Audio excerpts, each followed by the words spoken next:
So one of the other reasons I opened this direct care practice is that I felt that there were a lot of patients that didn't get access to rheumatologists.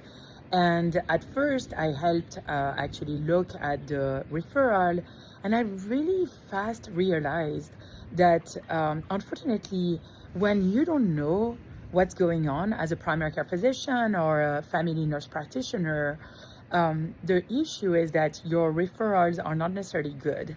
And so I realized that looking at this, we were missing a lot of patients who actually had rheumatologic disorder. And I just felt it was very unfair that the patients that would come to us only were the one who had positive serologies. Look, if a test were to actually make a diagnosis, then you don't need a rheumatologist. You have a diagnosis. You can put your test in AI and that's it.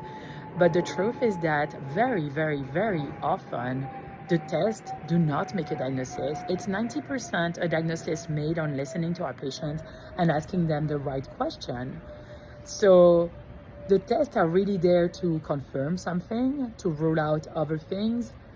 And sometimes those tests are done when they should not be done. And so they are scaring people.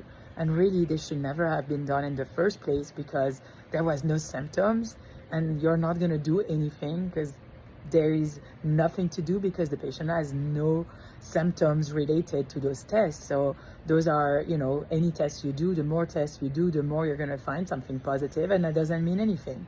It just means that those tests are not perfect.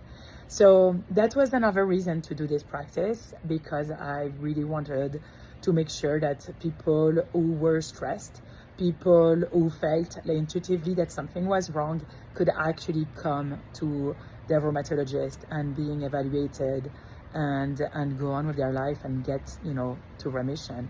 And I cannot tell you the number of times there's no test that has been done, nothing is positive, and actually they do have rheumatologic disorder, and some other times that tests are positive and they absolutely do not have a rheumatologic disorder. So you need a good rheumatologist. That's the truth, and you need to have access to it. And the way it is right now is not great because you cannot see anyone fast, and if you do, well, you probably want to see someone like me who does direct care practice.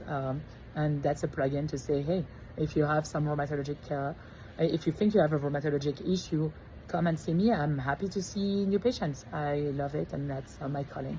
All right, take care. See you tomorrow.